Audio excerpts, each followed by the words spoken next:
Hi dears, welcome back. നമ്മളപ്പോ ഇംഗ്ലീഷിലെ സെന്റൻസുകൾ എങ്ങനെ ഉണ്ടാക്കാം എന്നുള്ള കാര്യം പഠിച്ചുകൊണ്ടിരിക്കുകയാണ് അല്ലെ. ഫസ്റ്റ് പാർട്ട് നിങ്ങൾ എല്ലാവരും കണ്ടു കാണുമെന്ന് വിശ്വസിക്കുകയാണ്. എന്നിട്ട് മാത്രം സെക്കൻഡ് പാർട്ടിലേക്ക് വരാം കേട്ടോ. സോ നമ്മൾ എങ്ങനെയാണ് ഇംഗ്ലീഷിൽ ഒരു സെന്റൻസ് നിർമ്മിക്കുക എന്നുള്ളതിന്റെ സെക്കൻഡ് പാർട്ടാണ് ഇന്നിവിടെ എടുക്കുന്നത് കേട്ടോ. അതായത് സെയിം പാറ്റേൺ, ഒരേ രീതിയിലുള്ള പാറ്റേണുകൾ വെച്ച് കുറച്ച് എക്സാമ്പിൾസ് ഒക്കെ തന്നിട്ടുണ്ട്. അത് നമുക്ക് എങ്ങനെയാണെന്ന് നോക്കാം കേട്ടോ. ഫസ്റ്റ്, ഞാൻ ഒരു പാട്ട് പാടി. ഇത് നേരിട്ട് നമ്മൾ ഇംഗ്ലീഷ്, അതായത് മലയാളത്തിൽ ഇത് നമ്മൾ പറയുമ്പോൾ ഞാൻ ഒരു പാട്ട് പാടി എന്ന് പറയുമ്പോൾ ഞാൻ എന്ന് പറയുന്നത് സബ്ജക്റ്റ്, ഒരു പാട്ട് എന്ന് പറയുന്നത് ഇവിടുത്തെ ഒബ്ജക്റ്റ് ആണ്, പാടി എന്നുള്ളത് വേർബാണ്. മലയാളത്തിൽ നമ്മൾ എന്ത് പറയും? എന്താ പറയാ, കർത്താവ്, ഒബ്ജക്റ്റിന് എന്ത് പറയും? കർമ്മം, വേർബിന് എന്ത് പറയും? ക്രിയ എന്ന് പറയും അല്ലെ. നിങ്ങൾ മലയാളത്തിൽ അങ്ങനെ പഠിച്ചിട്ടുണ്ടാവും. അപ്പൊ അതിന്റെ ഫോം വരുന്നത് SOV എന്നുള്ള ഫോമിലാണ്. എന്നാൽ ഇംഗ്ലീഷിൽ അത് എങ്ങനെയാണ് വരിക എന്ന് ഞാൻ ഓൾറെഡി പഠിപ്പിച്ചു കഴിഞ്ഞു.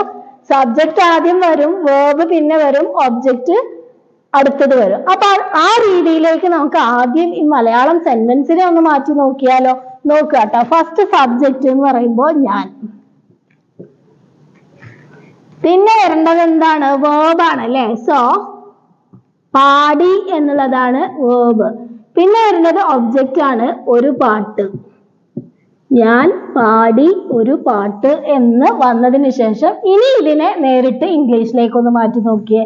ഞാൻ എന്ന് പറയുമ്പോൾ ഐ, പാടി എന്ന് പറയുമ്പോൾ sang, ഒരു പാട്ട് എന്ന് പറയുമ്പോഴോ a song.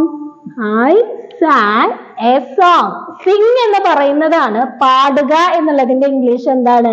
sing എന്ന് പറയുന്നതാണ്. അതിന്റെ പാസ്റ്റ് ആണ് sang എന്ന് പറയുന്നത്. പാസ്റ്റ് എന്ന് പറഞ്ഞാല് കഴിഞ്ഞു പോയതാണ്, പാടി കഴിഞ്ഞതാണ്. ഞാൻ പാടി എന്നാണ് പറയുന്നത് അല്ലെ, പാടുകയാണ് എന്നല്ല പറയുന്നത്, പാടും എന്നല്ല പറയുന്നത്. എന്താണ് ഇവിടെ പറയുന്നത്? പാടി എന്നാണ് പറയുന്നത്. സോ അത് പാസ്റ്റ് ടെൻസ് ആണ്. അപ്പോൾ നമ്മൾ അതിന്റെ പാസ്റ്റ് ഫോം sang എന്നാണ്. അപ്പോൾ I sang a song എന്ന് പറയും. മനസ്സിലാവുന്നുണ്ടല്ലോ അല്ലെ. ഇനി ഇതിനെ നോക്കിയേ, ഇതില് നമ്മൾ നേരെ ഇംഗ്ലീഷിന്റെ രൂപത്തിലേക്ക് മാറ്റുകയാണ് കേട്ടോ. അപ്പൊ ആദ്യം എന്ത് വരും? അവൻ എഴുതി എന്ന് രണ്ടാമത് വരും അല്ലെ. ഇംഗ്ലീഷ് ഇങ്ങനെയാ വരിക, എഴുതി കത്ത്. ഇങ്ങനെ നേരിട്ട് ഇംഗ്ലീഷിലേക്ക് മാറ്റിയേ.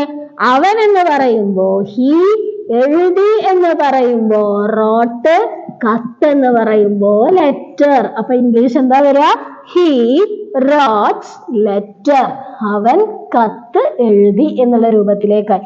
ഇനി നിങ്ങൾക്ക് ഇംഗ്ലീഷില് സെന്റൻസ് ഉണ്ടാക്കാൻ ബുദ്ധിമുട്ടാണ് എന്നുള്ളവര് ആദ്യം ഈ രീതി ഒന്ന് ട്രൈ ചെയ്ത് നോക്കുക കേട്ടോ. അതായത് നിങ്ങൾ മലയാളത്തിനെ ഇംഗ്ലീഷിന്റെ രൂപത്തിലേക്ക് മലയാളം ആദ്യം മാറ്റുക, എന്നിട്ട് ആ മലയാളത്തിനെ നേരിട്ട് ഇംഗ്ലീഷിലേക്ക് ട്രാൻസ്ലേറ്റ് ചെയ്യുക. അപ്പൊ ബുദ്ധിമുട്ടുള്ള കാര്യമല്ലല്ലോ അല്ലെ.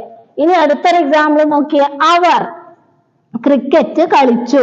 ഇത് ഇംഗ്ലീഷിൽ വരുമ്പോ അവർ ആദ്യം വരും, അതായത് സബ്ജക്റ്റ്.